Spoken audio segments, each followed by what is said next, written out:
Hi Air Sign, Gemini, Libra, and Aquarius. This is your Gemini Tarot Reader. So Air Sign, alamin natin ang sitwasyon na na-encounter or may encounter mo. Just a reminder, this is a general reading. So this may or may not resonate with you, so don't take it personally. This is just a guide. This is also a timeless reading. So kung mapanood mo ito sa ibang panahon at ibang pagkakataon, possible na nakatadhanang mapanood mo ang reading na ito. Maaaring mga advice and messages na mapupull out natin ay makatulong sa iyong sitwasyon. Also, please like, share, comment, and subscribe for more videos. Air Sign, Gemini, Libra, and Aquarius, salamat sa pagsuporta at pagsubaybay sa ating channel. Na-appreciate ko lahat ng comments and messages nyo sa ating videos. Air Sign, Gemini, Libra, and Aquarius, give me your energy. Air Sign. You have the Seven of Cups, a water sign energy. The Queen of Swords, an air sign energy. And the Hermit. Maaaring ka connected with a strong Virgo energy and earth sign. Okay. So air sign, Gemini, Libra, and Aquarius, you have the Seven of Cups. Usually, the Seven of Cups is a wish. Mga kailingan, mga gusto mong maabot, marating sa buhay, mga gusto mong makamit. The other side of the coin is Seven of Cups, an illusion. Mga pangarap na napako or hindi natupad, hindi nagawa. Mga pangakong napako para sa iba. Okay? So, this has a positive and negative energy.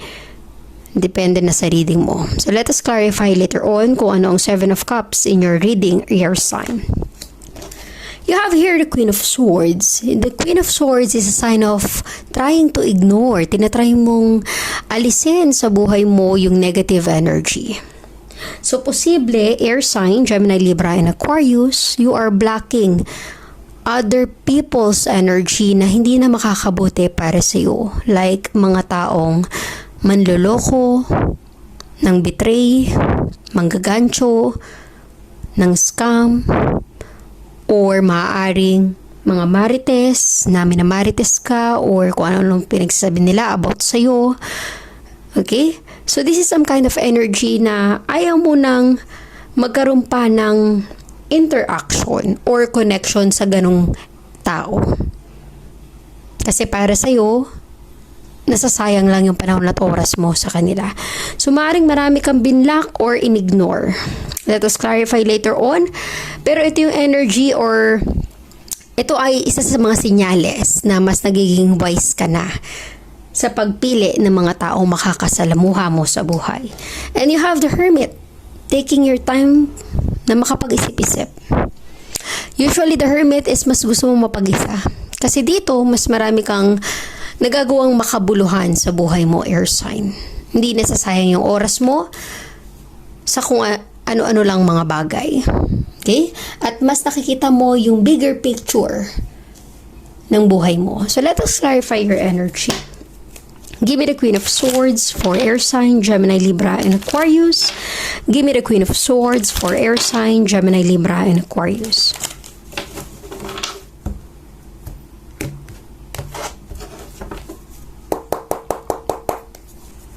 You have the Three of Swords, an air sign. And the Chariot. This is a strong Cancer. Posibleng connected ka with a Cancer energy. That is a water sign. Cancer. Kaya nasabi ko, may mga taong nagbibigay problema sa buhay mo. Kaya ikaw ay stressed, broken-hearted. Para sa ibang air sign, Gemini, Libra, and Aquarius, this is a third-party situation. Maaaring meron kang nalaman or natuklasan na naging dahilan kung bakit naging manhid ka na at wala nang nararamdaman towards your person. Dahil nga ikaw ay naloko na. Okay? Ikaw pa naman yung tipo ng tao, air sign, na pag nasira yung tiwala, there's no second chance. Okay? The Chariot energy, maaaring gumagawa ng way, gumagawa ng paraan yung person mo pero binablock mo siya. Ayaw mo nang magkaroon ng interaction or connection sa kanya dahil ayaw mong maulit yung pagbibigay niya ng stress sa buhay mo. Ayaw mo na maulit na ikaw ay maloko. Alam mo yun? Yung para bang tama na yung once. Nasaktan ka na once, wala nang second chance. Okay? So, resonate as it is, air sign, pero nafe-feel ko, dinidistansya mo na ang sarili mo sa mga toxic na tao. Give me the 7 of Cups for air sign, Gemini, Libra, and Aquarius. Give me the 7 of Cups for air sign, Gemini, Libra, and Aquarius.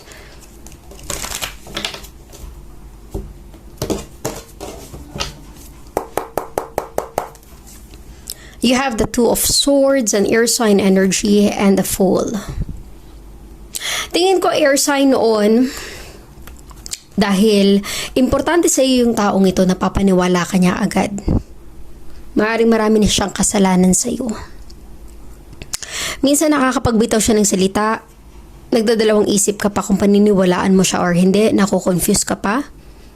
It feels like a fool, the fool energy, kaya lumabas yung the fool kasi napapaniwala ka niya sa mga kasinungalingan niya. Diba? Nafe-feel ko na ganun yung nangyayari sa sitwasyon nyo.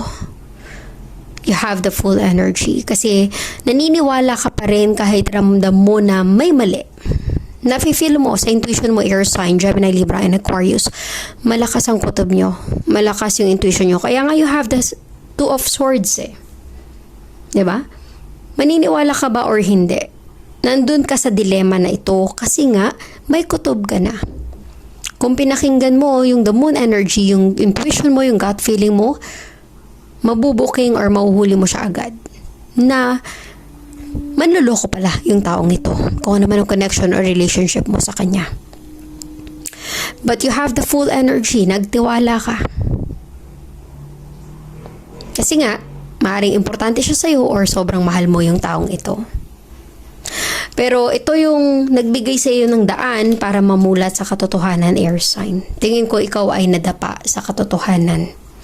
Kaya there's no second chances kung sakali mo magbalik yung person na ito kasi hindi na puso ang pinaiiral mo kundi ang isipan mo na. Naging mas wiser ka, air sign. Sa mga pangyayaring pinagdaanan mo ngayon, mas pinagtibay ka ng panahon. Okay? At mas pinagtibay ka sa mga problemang pinagdaanan mo at pinagdadaanan. Give me the Hermit energy for air sign, Gemini, Libra, and Aquarius. Give me the Hermit energy for air sign, Gemini, Libra, and Aquarius.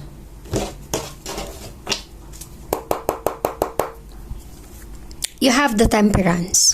This is a strong Sagittarius. Possible na connected ka with a 4 sign Sagittarius and the 10 of Wands, a 4 sign again.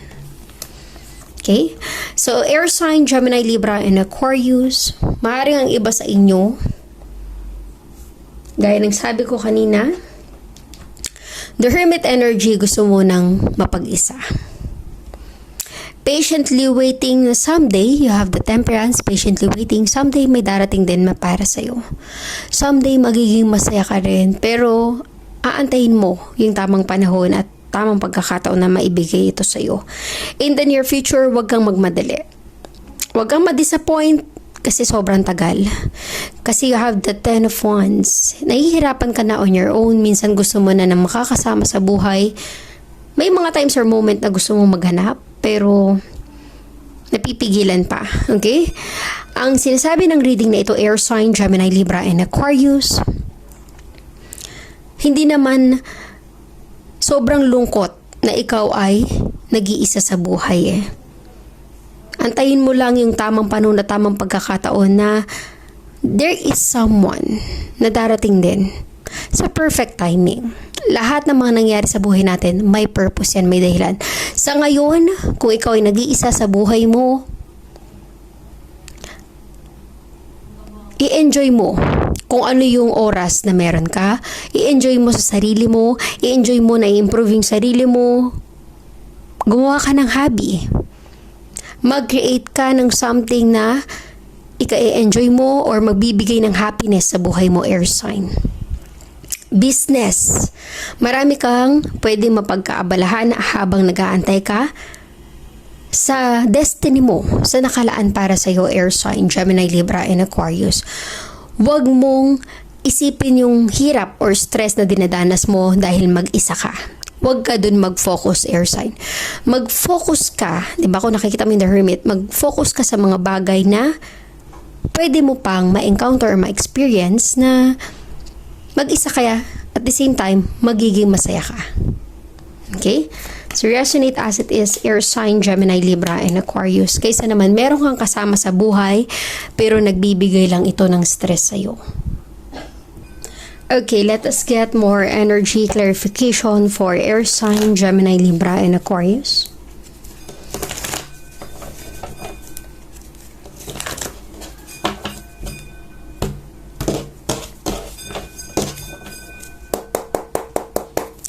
Give me more energy clarification for air sign, Gemini, Libra, and Aquarius. Give me more energy clarification for air sign, Gemini, Libra, and Aquarius. You have the Nine of Wands energy. Fire sign, Four of Cups, water sign. Okay. So, air sign, Gemini, Libra, and Aquarius, tingin ko, dahil sa mga problemang pinagdaanan mo, takot ka na magtiwalang muli. Nafe-feel ko yung energy mo na nagkaroon ka na ng trust issue. Gaya na sabi ko kanina, nagkamali na once, wala nang second chance para sa'yo.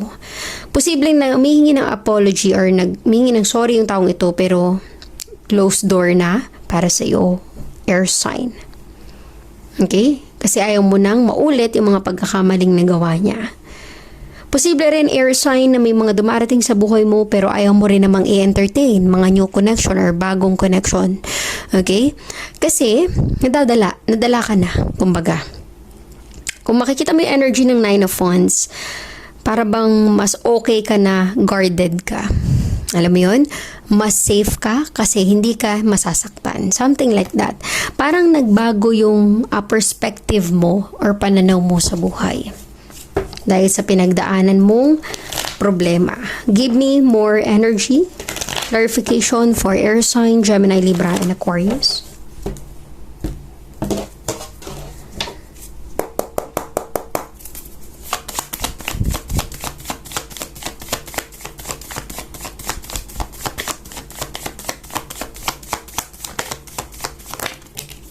Okay, air sign you have here.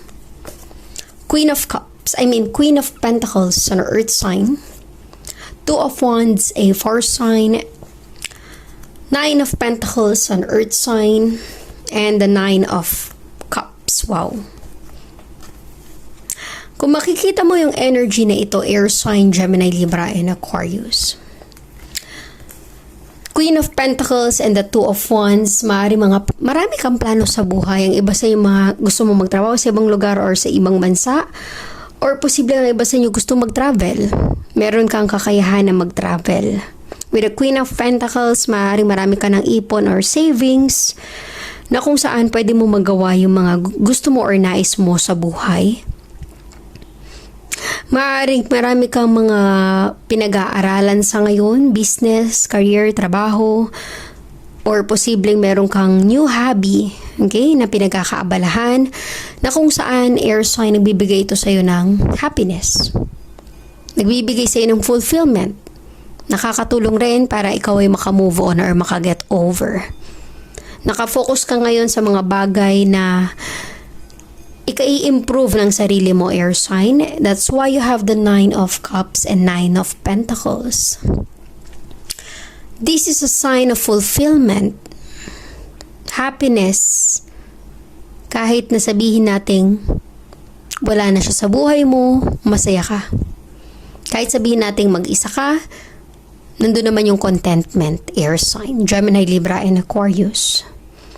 Ang iba sa inyo maaaring hindi man naging okay sa relationship, sa love life mo, pero sa ibang bagay, sa ibang aspect of your life like your career, your hobby, your business, your work, para sa sarili mo, air sign, nagkakaroon ng progress or improvement. Kasi yung Nine of Pentacles, masagana, sobrang blessed ka, air sign, Gemini, Libra, and Aquarius. And also the Nine of Cups energy, masaya ka sa buhay mo. Para bang walang kulang. There's so much happiness in your life, air sign. Sabihin na natin may kulang man kasi 9 energy, 9-9. May kulang man pero hindi mo ramdam na may kulang. Okay? So, resonate as it is air sign pero nafe-feel ko kaya you have the temperance energy kanina kasi meron at merong darating sa buhay mo. Nararamdaman ko. So, resonate as it is air sign. Let us get more zodiac sign na maaaring involved or connected kay air sign, Gemini, Libra, and Aquarius.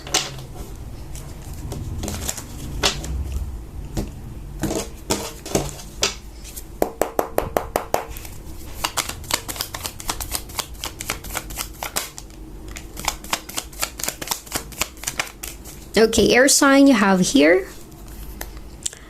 Ace of Swords, an air sign energy, and the Eight of Pentacles, an earth sign. Possible na connected ka with an air sign, Gemini, Libra, and Aquarius. Kapwa mo air sign, an earth sign, Taurus, Virgo, and Capricorn. Posibleng may letter A, may letter H sa pangalan mo or sa taong involved sa'yo.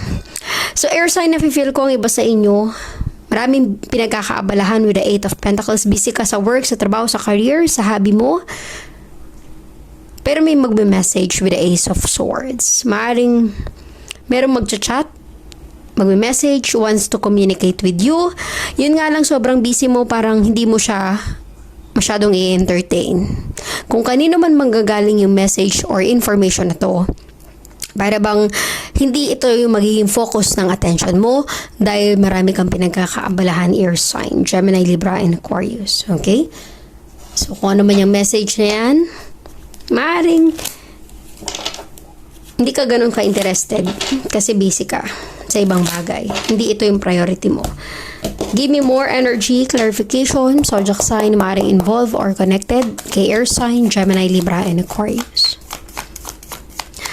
Also, the Ace of Swords, posibleng new opportunity, okay? New opportunity sa trabaho, sa career.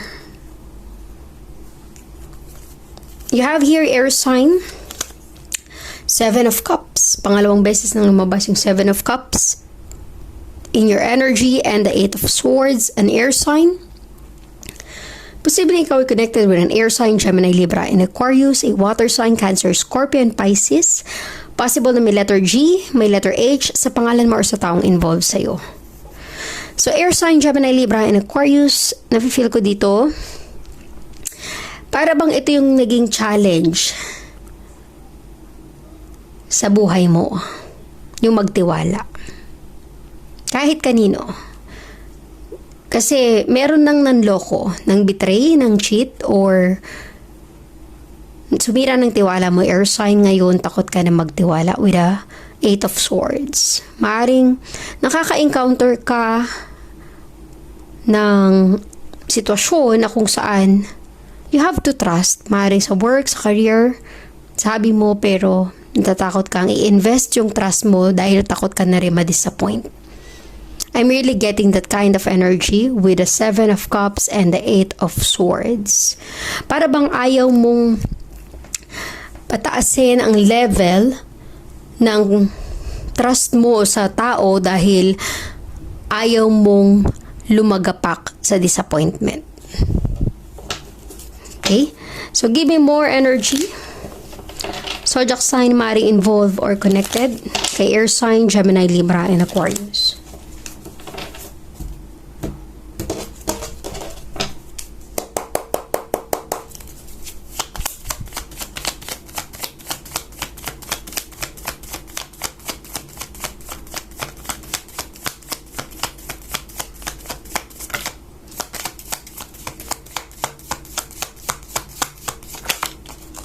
Okay, air sign you have here.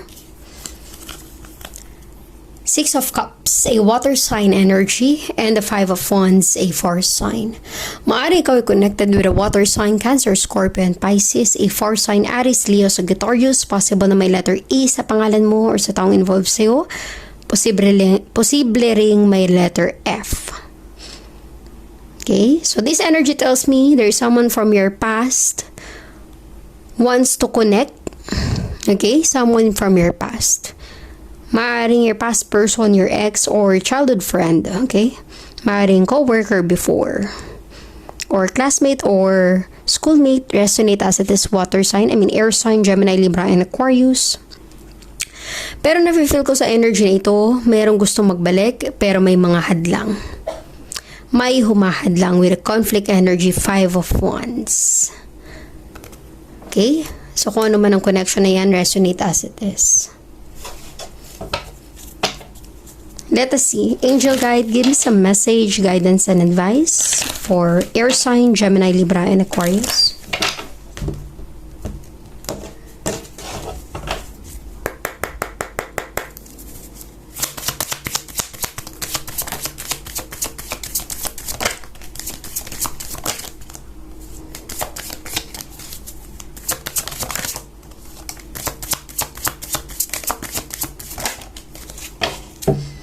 Okay, let us see your energy, water sign you have here. Within the next few months, soon, in the near future, be ready, water sign. I mean, air sign. Kanina pa ako nagsasabi ng water sign. Posibleng ikaw ay connected with a strong water sign, Cancer, Scorpio, and Pisces. Within the next few months, be ready, air sign. It's a yes.